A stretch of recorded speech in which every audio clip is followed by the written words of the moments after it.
नमस्कार, मैं हूं आपके साथ अस्मिता और आप देख रहे हैं हमारा विशेष कार्यक्रम छत्तीसगढ़ की बात हमारे साथ। आज बात संसद में राहुल गांधी के भाषण की। संसद में राहुल गांधी के भाषण के बाद छत्तीसगढ़ में भी सियासी पारा चढ़ चुका है। राहुल ने सदन में कहा था कि जो अपने आप को हिंदू कहते हैं वो 24 घंटे हिंसा की बात करते हैं। इस बयान पर छत्तीसगढ़ के उप मुख्यमंत्री अरुण साव ने कहा कि नेता प्रतिपक्ष जैसे संवैधानिक पद पर होकर राहुल गांधी ने देश की संसद में झूठ बोलने का काम किया है। वहीं साव ने मीडिया से कहा कि जो लोग अपने आप को हिंदू कहते हैं वो लोग हिंसा, नफरत और असत्य की बात कह रहे हैं। देश के 110 करोड़ हिंदुओं का अपमान नेता प्रतिपक्ष ने किया है। अरुण साव ने कहा कि राहुल गांधी को ना तो हिंदू की परिभाषा मालूम है और ना ही अर्थ। वहीं उप मुख्यमंत्री ने कहा कि राहुल गांधी क्या इन बातों को भूल गए हैं कि हिंसा किसने की है, आपातकाल लगाकर लोगों को जेल किसने भेजा है। दंगा होने के बावजूद राहुल के पिता ने कहा था कि बड़ा पेड़ गिरता है तो धरती हिलती है। अरुण साव ने कहा कि हिंदुत्व के खिलाफ बोलना कांग्रेस की नीति हो गई है। राहुल गांधी के बयान से संपूर्ण हिंदू समाज खुद को अपमानित महसूस कर रहा है और छत्तीसगढ़ के पूर्व मुख्यमंत्री भूपेश बघेल राहुल गांधी के बचाव में उतरे हैं। बघेल ने कहा है कि जिन्होंने राहुल का भाषण सुना उसका यथार्थ ये था कि जो हिंसा के मार्ग पर चलते हैं वो हिंदू नहीं हो सकते।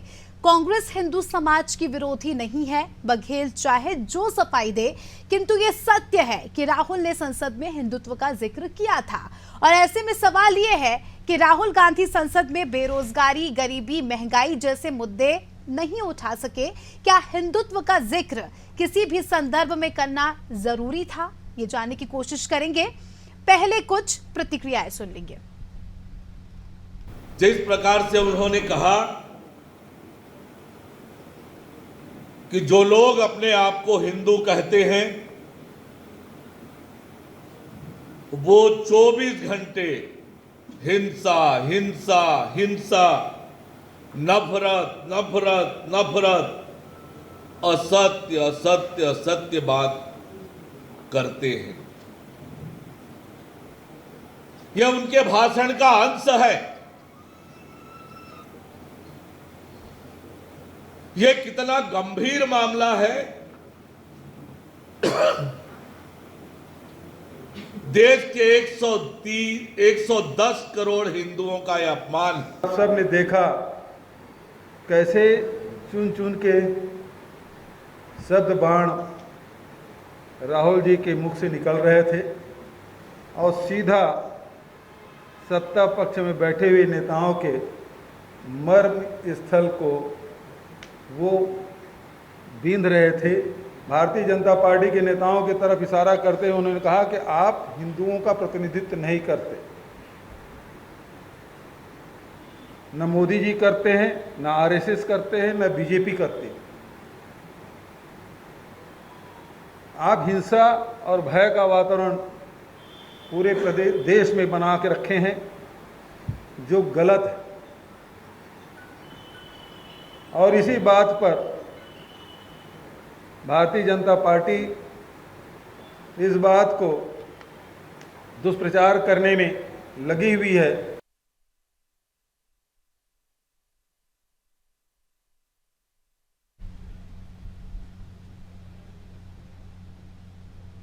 चलिए, इस पूरे मुद्दे पर चर्चा के लिए हमारे साथ एक खास पैनल हमारे साथ जुड़ चुका है। उनसे आपका सबसे पहले तो परिचय करा देती हूँ और फिर हम चर्चा की शुरुआत करेंगे। हमारे साथ बीजेपी प्रवक्ता राजकुमार राठी जी जुड़ चुके हैं। प्रगति बाजपाई कांग्रेस प्रवक्ता के तौर पर हमारे साथ जुड़ चुकी है। बाबूलाल शर्मा जी हमारे साथ जुड़ चुके हैं, जो कि वरिष्ठ पत्रकार है। सभी मेहमानों का बहुत बहुत स्वागत है। सबसे पहले चर्चा की शुरुआत बाबूलाल जी आपसे ही करना चाहूंगी। जिस तरह से सोमवार को राहुल गांधी ने हिंदुत्व को लेकर बयान दिया, उससे कहीं ना कहीं पूरे देश में ही अलग ही राजनीतिक माहौल हमें देखने को मिल रहा है।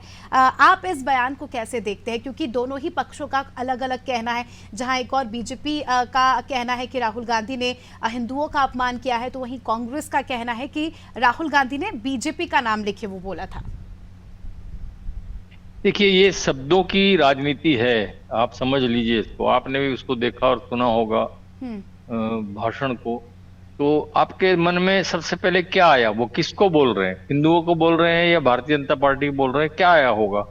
वो ही असली चीज है। तो उस वक्त तो कोई ऐसी बात जो है वो दिखी नहीं, वहां पर ऐसी नहीं दिखी कि वो हिंदुओं के बारे में बोल रहे हैं। उन्होंने कहा जो अपने आप को हिंदू समझते हैं, मतलब उनका इशारा जो था वो भारतीय जनता पार्टी के ऊपर था। फिर बाद में उन्होंने स्पष्ट भी किया कि भारतीय जनता पार्टी हिंदू नहीं है, सिर्फ नरेंद्र मोदी ही हिंदू नहीं है, सिर्फ आरएसएस ही हिंदू नहीं है, ये उन्होंने स्पष्ट भी किया। लेकिन शब्दों की राजनीति अगर करनी हो तो ये शब्दों की राजनीति हो रही है, और निश्चित रूप से जो है उसका जो डैमेज कंट्रोल है वो करने का प्रयास अब सभी राज्यों के नेता जो है, भारतीय जनता पार्टी के नेता या कांग्रेस के नेता, अपने अपने तरीके से अपने नेता के बयानों को महत्व दे करके जो है उसको जनता के बीच पहुंचाएंगे और पहुंचा रहे हैं। अब जनता के ऊपर छोड़ दीजिए कि जनता उसको किस रूप में उनके भाषण को लेती है, किस रूप में उसकी बात करती है, या मोदी जी ने जिस तरीके से नाटकीय ढंग से भाषण दिया उसको किस रूप से लेती है, जो उन्होंने मिमिक्री की उसको किस ढंग से लेती है, ये जनता पे छोड़ दीजिए। लेकिन जो हुआ है वो हम अगर व्यक्तिगत रूप से कहना चाहें तो ऐसे शब्दों का, ऐसे भाषा का इस्तेमाल जो है वो संसद में पहले हमने बहुत कम देखा है। अब जो है ये नई पीढ़ी है, नई पौध है, इनकी भाषा, इनके शब्द अलग हो गए हैं और उनके अर्थ कई निकाल सकते हैं। आप चाहे तो उसके कई अर्थ निकाल लीजिए।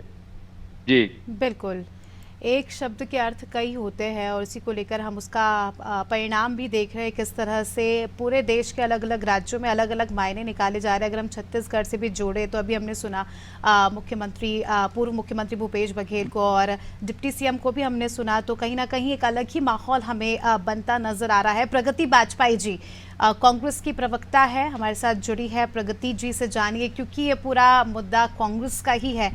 प्रगति जी, बीजेपी का आरोप है कि राहुल गांधी ने हिंदुओं का अपमान किया। एक बार जो उन्होंने कहा वो कोट कर देना चाहती हूँ। उन्होंने अपने भाषण के दौरान कहा था कि जो लोग अपने आप को हिंदू कहते हैं वो 24 घंटे हिंसा हिंसा, असत्य असत्य और नफरत की बात करते हैं, आप हिंदू हो ही नहीं। उसके बाद उन्होंने अपने शब्दों को करेक्ट किया और बीजेपी पर फिर उन्होंने पॉइंट आउट किया और इसी को लेकर विवाद चल रहा है। क्या कुछ कहेंगी? देखिए स्मिता जी, जो राहुल जी का सोमवार का सदन में दिया गया भाषण था उसमें स्पष्ट रूप से राहुल जी उन तथाकथित हिंदुओं पर बात कर रहे थे जो उस वक्त सदन पर उपस्थित थे। अपने भाषण 90 मिनट के भाषण में उन्होंने सिर्फ हिंदू मुस्लिम पर बात नहीं की, उन्होंने इस देश के कानून, किसानों पर हुए अत्याचारों पर बात की, एमएसपी पर बात की, नीट की जो धांधली हुई जिससे कई लाख छात्र छात्राओं का भविष्य अधर पर लटका हुआ है उसके लिए बात की। लेकिन बीजेपी अपने जो उनका रिवाज है, रीति है, जो जिस ट्रेडिशन पे चलते हैं प्रोपोगंडा के, वो सिर्फ और सिर्फ प्रोपोगंडा मचा रहे हैं। राहुल जी ने ये सदन पे स्पष्ट भी किया कि अकेली आरएसएस हिंदू नहीं है, अकेले नरेंद्र मोदी भी हिंदू नहीं है, अकेली भारतीय जनता पार्टी हिंदू नहीं है। स्मिता जी, मैं गर्व के साथ कहती हूँ कि मैं सनातनी हूँ, क्योंकि मेरे में उदारता, मानवता का भाव भरा हुआ है और मैं उस पर विश्वास करती हूँ। आपने रामचरितमानस की ये चौपाई पढ़ी होगी कि परहित सरिस धर्म नहीं भाई, पर पीड़ा सब नहीं अधमाई। ये जो श्री रामचरितमानस की ये जो चौपाई है, इसका मूल भाव ना नरेंद्र मोदी जी जानते हैं, ना नरेंद्र मोदी जी की आरएसएस और भारतीय जनता पार्टी जानती है। राहुल गांधी जी ने पिछले 10 सालों में जो सदन विपक्ष से दूर था, सदन में विपक्ष नहीं था, तो कैसे लोगों पर एक से एक तानाशाही तरीके से जो नोटबंदी थोपी गई, जीएसटी थोपी गई, तो अब उस सब बातों को छुपाने के लिए ये काठ की हांडी भारतीय जनता पार्टी चढ़ाने की कोशिश कर रही है। तो मैं बताना चाहती हूँ कि भारतीय जनता पार्टी की काठ की हांडी दोबारा नहीं चढ़ सकती। अब जनता के सामने उनका सच आ चुका है। प्रगति जी, आपने जिक्र किया, काउंटर क्वेश्चन करना चाहूंगी। आपने कहा कि राहुल गांधी ने कई सारे मुद्दों को लेकर बातचीत की, उनका भाषण मैंने भी सुना, अच्छा भाषण दे रहे थे। नीट के मुद्दों पर, नीट के मुद्दे पर, अग्निवीर के मुद्दे पर वो जब बात कर रहे थे सही लग रहा था, लेकिन अचानक इन सब मुद्दों से भटककर हिंदुत्व की बात करना, इतने सेंसिटिव टॉपिक को सदन में इस तरह से बात करना, तस्वीरें लाना भगवान की, क्योंकि जिस तरह से हमारे वरिष्ठ पत्रकार साहब ने भी कहा कि बहुत ही कम ऐसा हुआ है जब इस तरह के मुद्दों पर बातचीत हुई हो। तो क्या राहुल गांधी बीजेपी को उसी की पीठ पर चुनौती दे रहे हैं? यहाँ ज्यादा उत्साहित हो गए इसीलिए उन्होंने इस तरह का बयान दे दिया? देखिए अश्मिता जी, अति उत्साह तो उनमें है नहीं। राहुल जी ये बता रहे थे कि पिछले 10 सालों में जो भारत देश में हिंदू और मुस्लिम, जो भारत देश को बांट दिया गया है हिंदू और मुस्लिम पे, तो वो ये बता रहे थे कि हिंदू, मुस्लिम, सिख, ईसाई सर्वधर्म सद्भाव आज भी इस देश में बना हुआ है। आज भी इस देश में लोग जो अलग अलग धर्म के लोग रह रहे हैं, उनके अधिकार हैं, उनको लेकर राहुल जी ने वहां पे वो तस्वीरें दिखाई हैं। और उस चीज को वो बता रहे थे कि जो शिव जी की वो तस्वीर पकड़े हुए थे कि शिव जी अविनाशी है, शिव जी भी सत्य और अहिंसा का मार्ग सिखाते हैं, तो वो इन सब चीजों को सिर्फ उन्होंने शिव जी की तस्वीर नहीं पकड़ी। आपने देखा होगा गुरु नानक देव जी की तस्वीर थी, ईसा मसीह जी की तस्वीर थी, उनके पास नमाज के 2 हाथ होते हैं उसकी, तो वो ये सर्वधर्म सद्भाव बता रहे थे। लेकिन कहीं ना कहीं वो त्रिशूल को हिंसा के तौर पर ऐसा कुछ बता रहे थे, उसको लेकर काफी ज्यादा लोग जो है विरोध कर रहे हैं उनके शब्दों को लेकर। देखिए, कांग्रेस पार्टी हमेशा से अहिंसा की पुजारी है।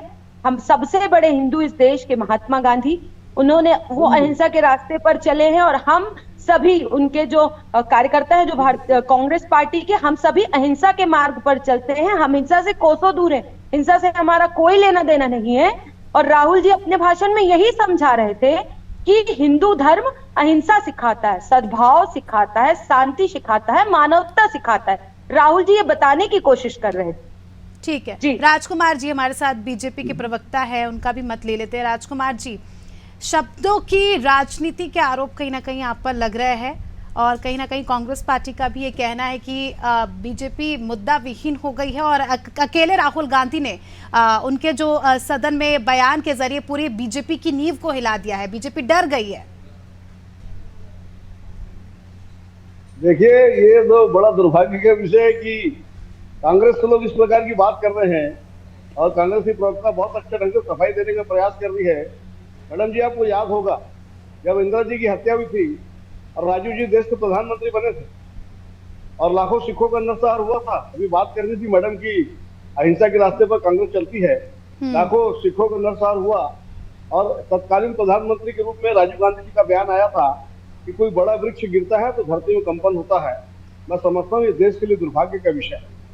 उसके बाद 2004 से 2014 तक मनमोहन सिंह जी प्रधानमंत्री रहे, और उन्होंने कहा कि देश की संपत्ति पर सबसे पहला अधिकार अल्पसंख्यक का है।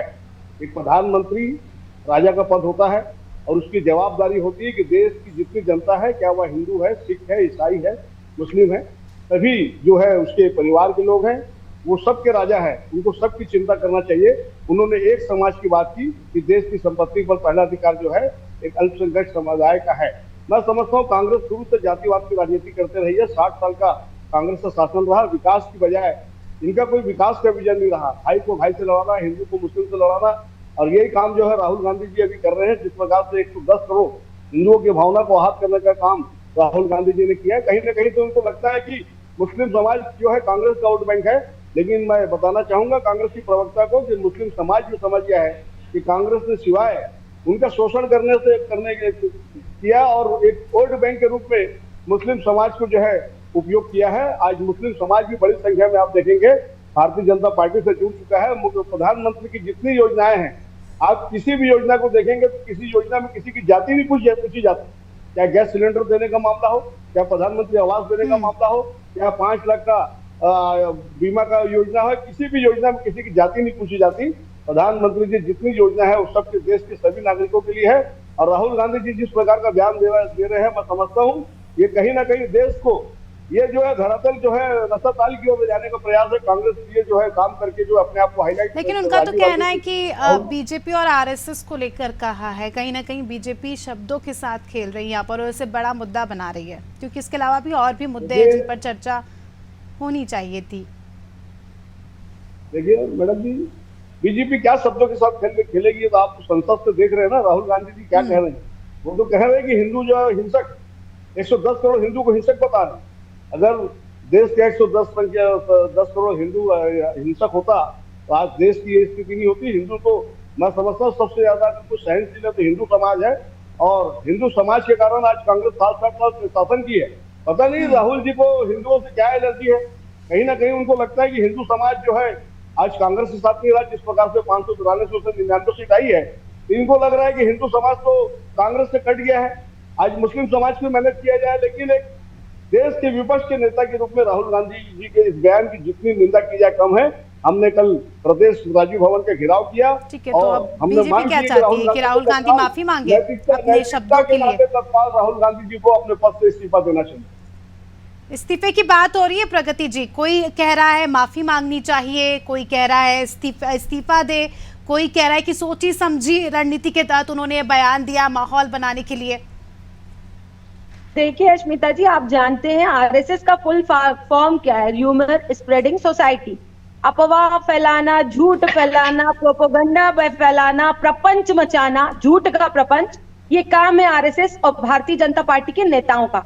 आपने अभी बीजेपी प्रवक्ता की बात सुनी, तो मैं बताना चाहती हूँ कि जब मोदी जी, माननीय मोदी जी प्रचार करते थे लोकसभा चुनाव में, अपने लिए वोट मांगते थे, तो हिंदू और मुस्लिम का सिर्फ उनके पास एक आधार था, हिंदू और मुस्लिम। ये हमसे 70 साल का हिसाब मांगते हैं, ये अपने 10 साल का हिसाब देंगे तो इनको रोना आ जाएगा। एक शेर मैं आपको सुनाना चाहती हूँ कि राहुल गांधी, एक शेर सदन पर क्या आया, एक शेर सदन पर क्या आया, माननीय मोदी जी बार बार पानी पीने पर मजबूर कर दिया माननीय मोदी जी को। आपने देखा होगा अपने भाषण के बीच में मोदी जी ने इतना पानी पिया है।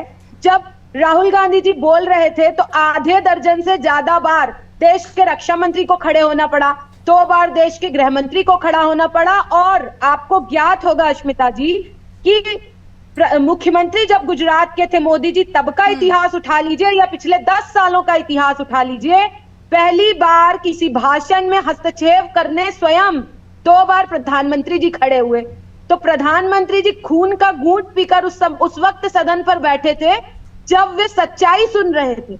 हिंदुत्व बीजेपी का शुरू से ही मुद्दा रहा है और कहीं ना कहीं राहुल गांधी ने उस पर टिप्पणी की थी, तो बोलना शायद लाजमी भी था।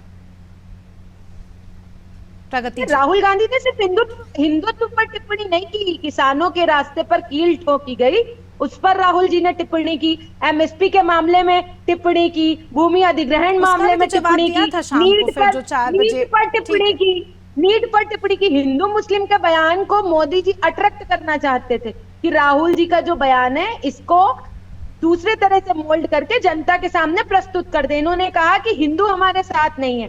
तो मैं भाजपा प्रवक्ता को बताना चाहती हूँ कि पूरा उत्तर प्रदेश में सारे सनातनी धर्मी हमारे ही साथ थे। तब उत्तर प्रदेश में आप देखिए इंडिया गठबंधन, इंडिया गठबंधन भारतीय जनता पार्टी को कहां छोड़ के आया है, ये आपको भी पता है। गर्त पर भारतीय जनता पार्टी जा रही है, इंडिया गठबंधन और कांग्रेस पार्टी नहीं जा रही है। थोड़ा पढ़कर आइए, थोड़ा नॉलेज लेकर आइए। देखिए राजकुमार जी, जवाब चाहूंगी क्योंकि कहीं ना कहीं बीजेपी को लेकर भी ये कहा जाता है कि हिंदुओं का ठेका लिया है बीजेपी ने। अब बीजेपी बताएगी कि कौन हिंदू है कौन नहीं, इस तरह के भी सवाल कांग्रेस पार्टी उठा रही थी पूर्व में भी। देखिए मैडम जी, कांग्रेस की जो प्रवक्ता बात कर रही है, स्टेट की बात कर रही है, जहाँ पे ऑलरेडी भारतीय जनता पार्टी की सरकार है। अगर देश के आप पूरे देश के तौर पर देखेंगे तो कांग्रेस देश में अब क्षेत्रीय पार्टी के बराबर की रह गई। क्षेत्रीय पार्टी से कम जो हैसियत है वो देश में कांग्रेस की है। इनको लगता है कि 100 में 99 सीट मिली है। कांग्रेस प्रवक्ता को मालूम होना चाहिए आपकी 544 में 99 सीट आई है, 100 में 99 सीट आई है। मैडम जी, खुश होने की जरूरत नहीं है। कांग्रेस की एनडीए गठबंधन की तो चंदे की सरकार बनाया है अपने दम पर, तो भारतीय जनता पार्टी भी सरकार नहीं बनाई है। ठीक है, आपका माइक म्यूट हो चुका है राजकुमार जी, आपका माइक जातिवाद की राजनीति करते हैं और देश की जनता इस बात को समझ गई है कि कांग्रेस जो है जातिवाद की राजनीति करती है। देश की जनता इस बात को समझ चुकी है। प्रगति जी, आपने भी वो कहा कि चंदे की सरकार, तो कहीं ना कहीं कांग्रेस के लिए भी इस बार ये कहा जा रहा है कि ओवर एक्साइटेड हो गई है कांग्रेस, और यही ओवर एक्साइटमेंट का नतीजा है कि इस तरह के बयान देने पड़ रहे हैं। देखिए अश्मिता जी, इस तरह के बयान दिए नहीं गए। आप भी पहले अपनी बात को सुधारिए। राहुल जी ने जो कहा है वो हिंदुओं को नहीं बोला, मैं भी आपको, उन्होंने बाद में सुधारा है। मैंने तो आपको पूरा कोट करके बताया जो उन्होंने पहले कहा, जो मैंने आपको पढ़ के सुनाया वो उनके ही शब्द थे, तो मैं क्या सुधारूं उसमें। जो उन्होंने कहा फिर बाद में उन्होंने बीजेपी और आरएसएस जोड़ा, तो वहां बैठे हुए तथाकथित हिंदुओं पर बात कर रहे थे। देखिए, नफरत का बाजार सजाने वाले लोग ये देश में प्रेम और सद्भाव नहीं फैला सकते, ये पूरा देश बहुत अच्छे से जानता है अश्मिता जी। भारतीय जनता पार्टी के प्रवक्ता, इनको तो इनके रग रग में झूठ भरा हुआ है, इनको झूठ से पोसा जाता है। तो ये झूठ ही तो बोलेंगे, ये प्रपंच ही मचाएंगे, ये प्रोपेगेंडा ही मचाएंगे।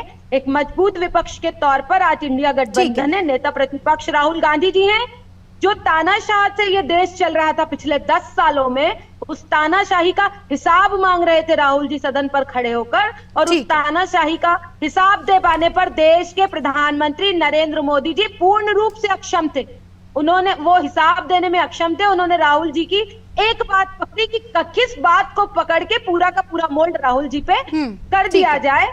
तो राहुल जी तब भी अंगद के समान उस सदन पर खड़े होकर सत्य, अहिंसा और मानवता की बात कर रहे थे। ठीक है, आऊंगी आपके पास। बाबूलाल जी से थोड़ा सा उनकी प्रतिक्रिया लेना चाहूंगी। बाबूलाल जी, आपने दोनों ही पक्षों को सुना।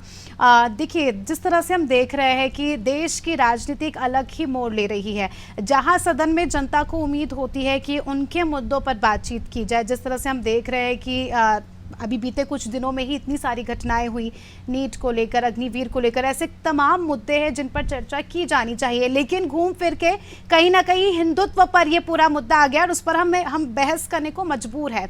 और राहुल गांधी जैसी शख्सियत, इतना बड़ा पद उन्हें मिला है, नेता प्रतिपक्ष के तौर पर वो चुने गए हैं और कहीं ना कहीं जनता के मुद्दे उन्हें रखने चाहिए सदन में, और उन्होंने मुद्दे रखे भी, लेकिन घूम फिर कर हिंदुत्व पर आ गए। क्या लगता है, इस तरह के बयानों से, इस तरह की बातों से क्या देश में राजनीतिक विभाजन बढ़ेगा और इस तरह से जातिवाद और इस तरह से धर्म का जो हम देखते आए हैं शुरू से राजनीति में जो हस्तक्षेप है वो बढ़ेगा? देखिए, जो धारा देश में चलती है ना राजनीति की, उसी धारा में सब बहने लगते हैं। जहां तक सवाल है भारतीय जनता पार्टी और कांग्रेस के प्रवक्तागण का, तो वो अपने अपने पार्टी के हिसाब से, अपने पार्टी की तरफ से अपनी पार्टी का पक्ष रखते हैं। वो जो है बुद्धिजीविता एक अलग मुद्दा होता है और पार्टी पक्ष लेना एक अलग मुद्दा होता है। मैं बुद्धिजीविता के पक्ष से बोल रहा हूँ, जनता की तरफ से बोल रहा हूँ। जनता को सोचने दीजिए ना, क्या सोचती है। आप उसके लिए जो है वो नैरेटिव बनाने का प्रयास को कर रहे हैं। सबसे बड़ी चीज इसलिए मैं कह रहा हूँ कि जब पूरा भाषण हो रहा था तो एक शब्द को पकड़ करके पूरे उनका जो प्रभाव भाषण का पड़ रहा था उसको समाप्त करने का जो है शब्द की राजनीति मैंने इसीलिए। लेकिन बाबूलाल जी, यहाँ पर एक सवाल ये भी आता है ना, जो पार्टी मोहब्बत की दुकान की बात करती है, जिस तरह से हमने देखा, और फिर भाषण में इस तरह के नफरत, हिंसा, इस तरह के शब्दों का जब प्रयोग होता है तो कहीं ना कहीं गलत प्रभाव पड़ता नजर आता है। देखिए, गलत प्रभाव और सही प्रभाव का अर्थ ये होता है, अपने अपनी राजनीति के हिसाब से अपनी अपनी बातें कहता है आदमी। उनकी अपनी राजनीति वही है कि जब तक वो भारतीय जनता पार्टी को हिंदुत्व का प्रतिनिधि बता करके उसको बदनाम करने का प्रयास नहीं करेंगे कि हिंदू होते हुए भी आप हिंसा करते हैं, तो उनका मकसद पूरा नहीं होता है। मैं और एक बात बोलता हूँ, बड़े एक बात मैं बुद्धिजीवी तर्क से सोचता हूँ कि अगर उन्होंने हिंदू के खिलाफ कहा, हिंदू को हिंसक कहा, सारे देश की हिंदुओं को अगर हिंसक कहा है उन्होंने, तो आप ये क्यों नहीं सोचते कि 236 सदस्य उनके हैं, उनमें से मुस्लिम सदस्यों को यदि कम कर दिया जाए तो कम से कम 200 सदस्य तो उनके हिंदू हैं वहां पे। राहुल गांधी की टीम में भी तो सारे हिंदू ही तो हैं, तो क्या अपने टीम के लोगों को भी वो हत्यारा बोलेंगे क्या, हिंसक बोलेंगे क्या? ऐसा नहीं। उनका उद्देश्य यही था, शब्दों का जाल गड़बड़ा गया, शब्द पकड़ लेने से जो है शब्द की राजनीति में। इसलिए सबसे पहले मैंने एक शब्द क्या प्रभाव पड़ सकता है आगे, शब्द की राजनीति। देखिए, क्या प्रभाव पड़ सकता है छत्तीसगढ़ के लिहाज से बात करें, आने वाले समय में निकाय चुनाव है, तो क्या हम कह सकते कहीं ना कहीं इसका असर पड़ता दिखाई देगा? नहीं, संसद में ये जो कही हुई बात है, इसका पंचायती चुनाव में कहीं या स्थानीय चुनाव में कहीं असर हो, ऐसा मैं मानता नहीं हूँ, क्योंकि वो बड़ी संसद है, बड़ा मंदिर है, वहां पर जो बातें की जाती है उसका असर।